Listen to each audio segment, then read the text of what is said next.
se conecta com a Mateus 25 a respeito do julgamento das nações. E por que o Senhor Jesus fala em Mateus 25 do julgamento das nações? Qual a razão? Falei ontem e vou repetir. Joel capítulo 3, versículo 1 diz assim: eis que naqueles dias e naquele tempo em que mudarei a sorte de Judá e de Jerusalém, ou seja, o povo do primeiro grupo, o povo de Israel, né, congregarei todas as nações e as farei descer ao vale de Josafá. E ali entrarei em juízo contra elas por causa do meu povo e da minha herança. Então é um julgamento a respeito da grande tribulação. Não é um julgamento para condenar, desculpe, né? Agora você vai me entender, para condenar se vai para o céu, para o inferno. Não, não é esse julgamento. É o julgamento referente à grande tribulação, conforme a gente está vindo numa linha de raciocínio desde Mateus capítulo 21. Por que eu estou insistindo nisso? Para que você entenda, para que nós entendamos, em definitivo, porque senão fica um monte de julgamento na Bíblia, principalmente na visão escatológica, a gente confunde. Ué, primeiro ele julga, depois ele julga de novo, é o mesmo julgamento, porque uns ele chama de ovelhas, outros ele chama de cabritos, né? Então quando a gente fala de uma linha de raciocínio, fica mais fácil para a gente entender que cada ponto não é que é parecido ou é o mesmo julgamento, é o mesmo ambiente do outro. Não, são julgamentos diferentes. Então, agora, nós já entendemos que haverão dois. Tá? O julgamento dos santos, galardão, recompensa. Não é para dizer se vai para o céu ou vai para o inferno. É julgamento dos salvos, já estão salvos. E o outro grande julgamento é o julgamento do trono branco. Está lá em Apocalipse 20, acabei de falar do texto agora. Tem um terceiro julgamento, que é esse que Jesus está colocando dentro da cronologia, que é o julgamento que cremos seja o julgamento em relação à grande tribulação. Por quê? Porque é a última semana de Daniel. Lembra que eu falei para você que as semanas de Daniel, elas estão literalmente, espiritualmente, falando, inspiradas, essas 70 semanas, em cima do povo de Israel. Não obstante, nós também, né, sofrermos reveses por causa dessas semanas, mas o povo de Israel é a inspiração primeira dessas 70 semanas. É por isso que há um puxamento, se puxa o freio de mão da cronologia da semana de Daniel entre a semana 69 e a semana 70. Por quê? Porque é esse parêntese. A teologia chama isso de, como é que eu falei para você? É parêntese, parentético. Ambiente parentético, de parênteses. Por quê? Porque é um mistério. Como Paulo diz, eu vou ler a passagem, é o mistério da igreja, do povo de Deus, agora chamada de igreja.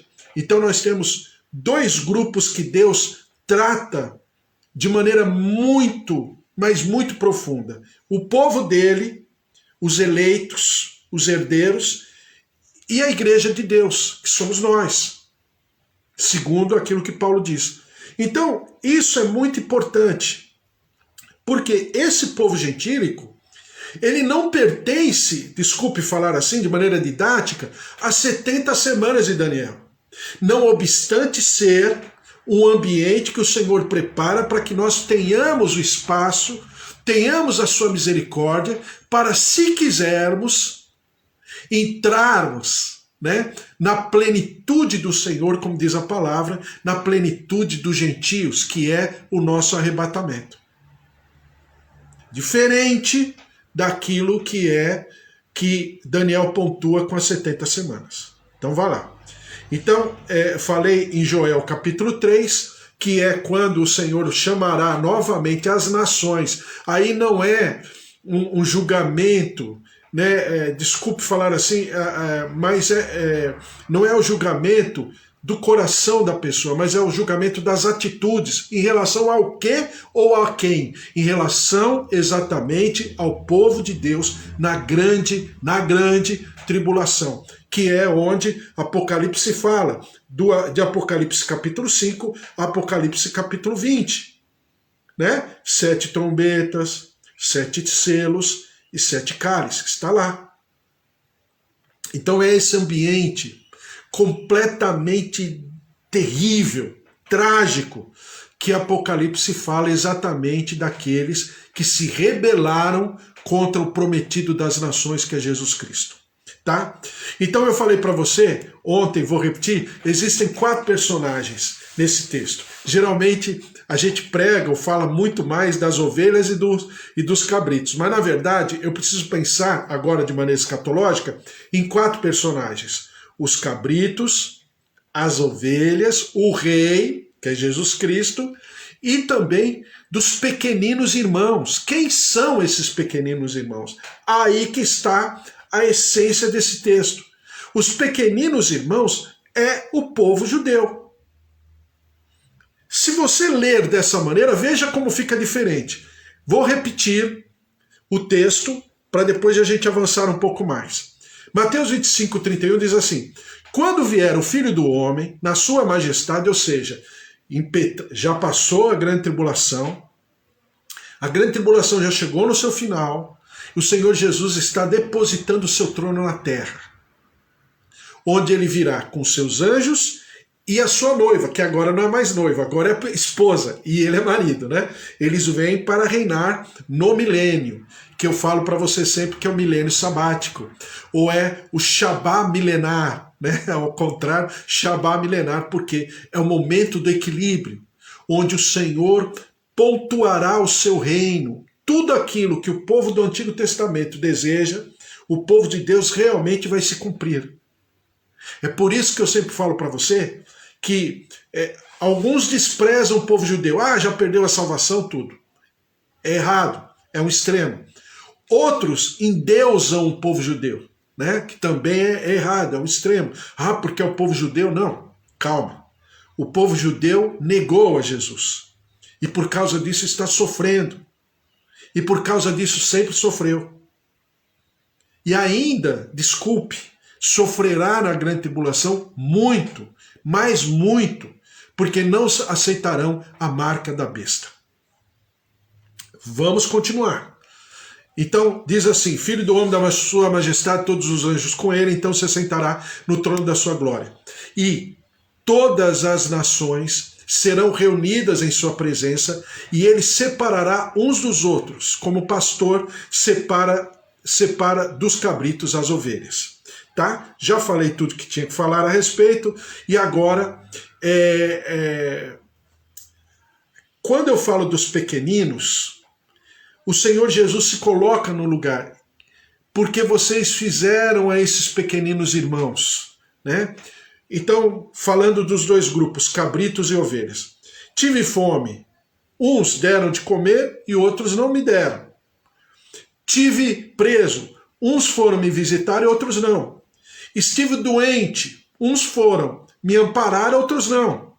Estive com frio, uns me agasalharam ou não. Ou seja, em cima da grande tribulação, o que aconteceu? O anticristo, as suas potestades e os seus governos pelo mundo inteiro perseguiram o povo judeu.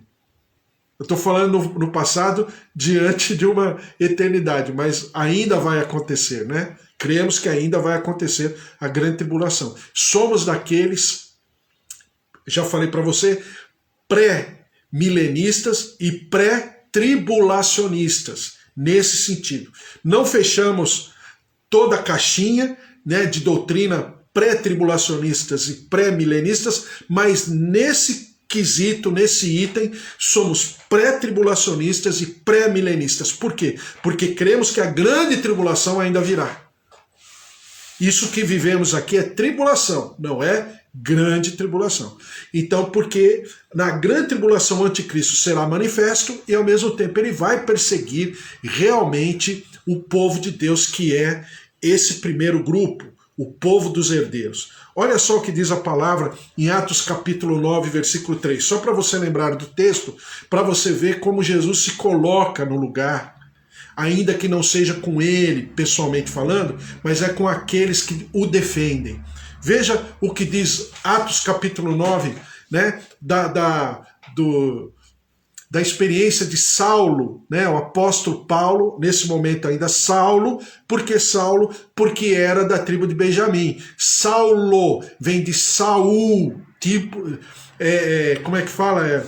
Tribo de Benjamim, né? Saulo é descendente de Saul, tá? Então vamos lá. Atos capítulo 9, versículo 3. Seguindo ele, estrada fora, ao aproximar-se de Damasco, subitamente uma luz do céu brilhou ao seu redor. E caindo por terra, olha lá o Senhor Jesus falando. Ouvi uma voz que lhe dizia, Saulo, Saulo, por que me persegues? O Senhor Jesus se coloca no lugar dos cristãos que estavam sendo perseguidos por Paulo. E ele perguntou, quem és tu, Senhor? E a resposta foi, eu sou Jesus, a quem tu persegues. Então eu estou falando apenas colocando isso, comparando com Mateus 25, que é exatamente a mesma coisa. Quando Jesus fala, tive fome, tive frio, tive preso, fui perseguido. Jesus pessoalmente foi? Não, mas aqueles que defendiam o nome do Senhor Jesus. Nesse caso, na grande tribulação, quem é? Esse primeiro grupo, que se converte a Jesus Cristo. E é por isso que Jesus chama meus pequeninos. E por que esse grande tribunal? Esse grande tribunal se refere exatamente, é um hiato de um julgamento que vai acontecer por causa do povo de Deus, os chamados herdeiros de Deus, os eleitos do Senhor, que foram perseguidos na grande tribulação.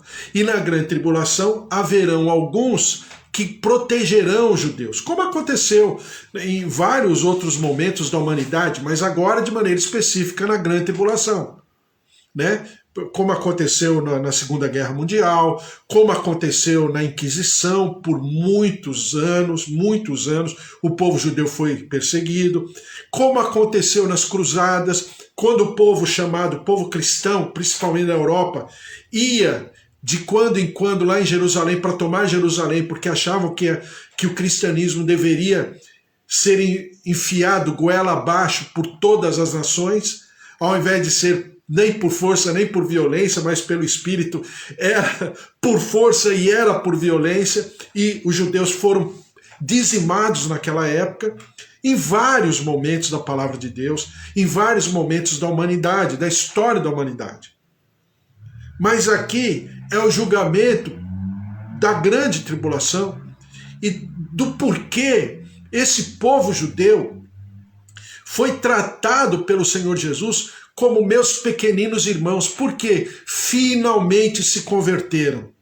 Finalmente entenderam Jesus como Rei dos Reis e Senhor dos Senhores, mas padeceram, amargaram e muito, porque reconheceram no último momento, exatamente na grande tribulação, porque não aceitaram a marca da besta, nem na fronte, nem na mão, como diz lá em Apocalipse. Tá bom? Então vamos continuar.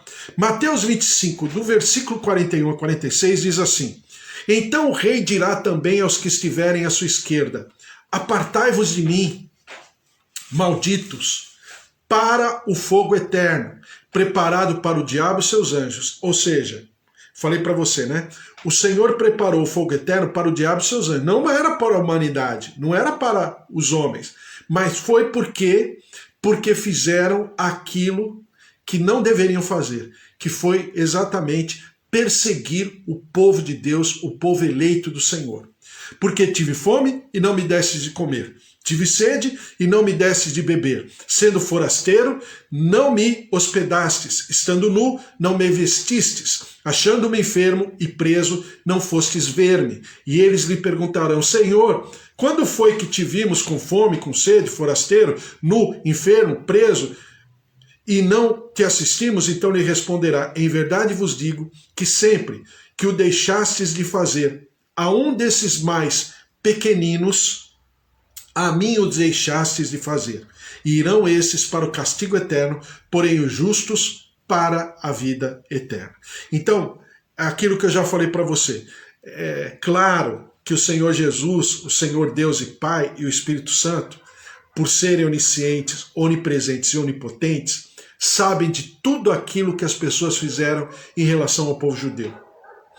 Né? Afligiram, mutilaram, destruíram, né? Sodomizaram, principalmente suas crianças, suas meninas, seus meninos, como se passasse desapercebido.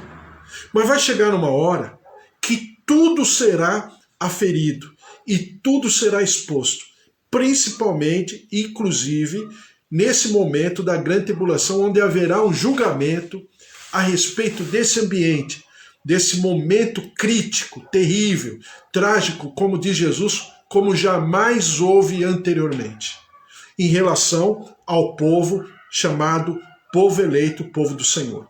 Tá certo?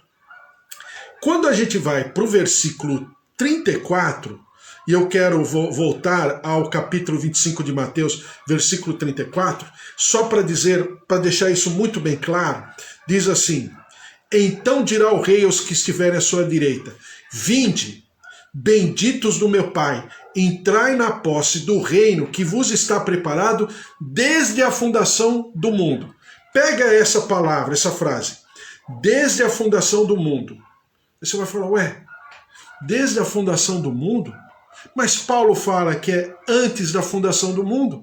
Por que Jesus fala que é desde a fundação do mundo? Porque é exatamente o momento que, por causa dos acontecimentos, o Senhor, obviamente, na sua onisciência, sabia e sabe, sempre saberá que vai acontecer. Mas isso não foi um plano, mas foi, na verdade, uma consequência dos atos. Será que você está conseguindo me entender? É diferente. Presta atenção que diz Efésios capítulo 1, do versículo 1 em diante. Paulo, apóstolo de Cristo, por vontade de Deus, aos santos que vivem em Éfeso e fiéis em Cristo Jesus, graça a vós outros e paz da parte de Deus nosso Pai e do Senhor Jesus Cristo. Bendito Deus e Pai de nosso Senhor Jesus Cristo, que nos tem abençoado com toda a sorte de bênção espiritual nas regiões celestiais em Cristo. O Paulo está falando para os gentios, esse povo, esse grupo, povo gentílico. Veja só o que diz o versículo 4, principalmente o versículo 4. Assim como nos escolheu nele antes da fundação do mundo. Então o Senhor escolheu a sua igreja antes da fundação do mundo, que somos nós. Mas, diante da grande tribulação, diz a palavra do Senhor que o Senhor também abençoa aqueles que em algum momento se converteram a Deus, e também aqueles que, ao converterem-se a Deus, protegeram os pequeninos de Jesus. Quem são? São esses remanescentes da grande tribulação. Por isso que ele fala, entrai na posse do reino que vos está preparado desde a fundação, e não antes da fundação, como é o projeto inicial do Senhor, em Efésios capítulo 1, versículo 4. Diz assim: assim como nos escolheu nele antes da fundação do mundo, para sermos santos, irrepreensíveis perante ele, e em amor nos predestinou para ele, para a adoção de filhos. Está falando da igreja, nós, esse povo gentílico que se converteu ao Senhor. Por meio de Jesus Cristo, segundo o beneplácito da sua vontade, para louvor da glória da sua graça, que ele nos concedeu gratuitamente no amado, no qual temos a redenção pelo seu sangue, a remissão. Eu vou pular um pouquinho, vou para o versículo 11.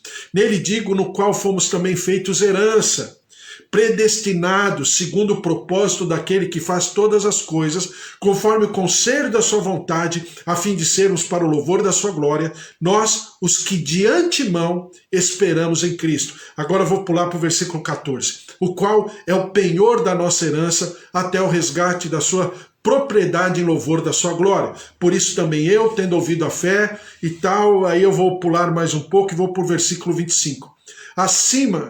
Versículo 21. Acima de todo principado e potestade, e poder e domínio de todo nome que se possa referir, não só no presente século, mas também no vindouro. E pôs todas as coisas debaixo dos pés, para ser o cabeça sobre todas as coisas, e o deu à igreja, a qual é o seu corpo, a plenitude daquele que a tudo enche em todas as coisas. Então, é a plenitude da igreja. Nós fomos predestinados para essa salvação, para essa remissão, num ambiente de parêntese, dentro de todo o propósito do Senhor em relação aos seus herdeiros, a herança real, bendita, que é o povo de Israel.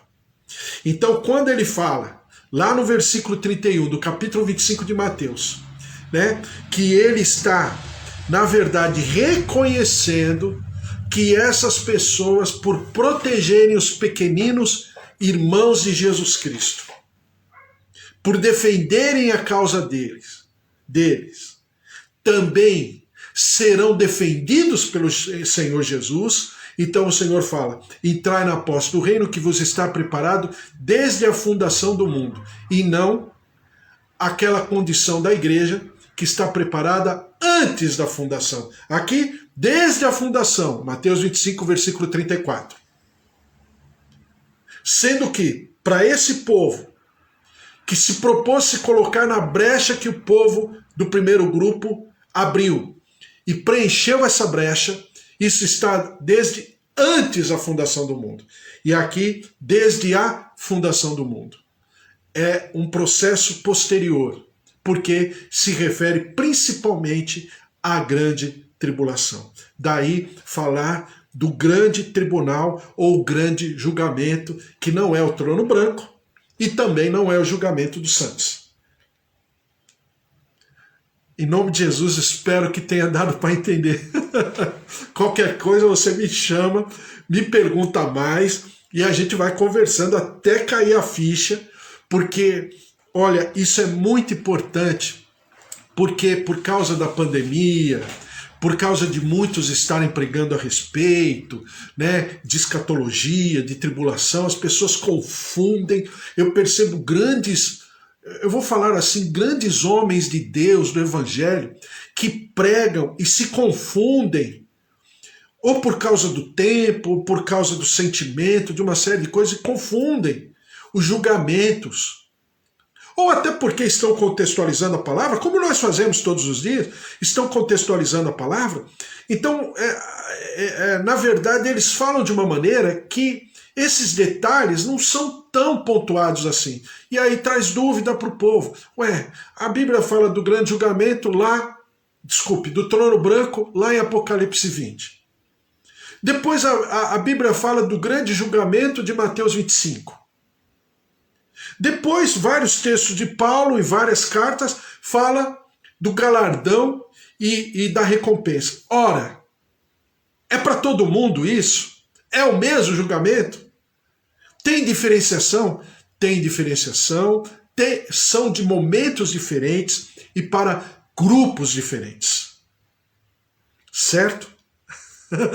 Glória a Deus, a palavra de Deus ela é maravilhosa. Espero que a gente vá entendendo, vá pontuando e vá nos fortalecendo, né? Essa palavra de Deus vá preenchendo, alimentando a inteligência da nossa fé, e isso é maravilhoso, em nome de Jesus. Vamos orar, vamos colocar tudo isso diante do Senhor. É impressionante a palavra, como ela é detalhada e ela é delicadamente, carinhosamente expressada pelo Senhor Jesus, para que nós possamos entender todas as coisas em nome de Jesus. Vamos orar.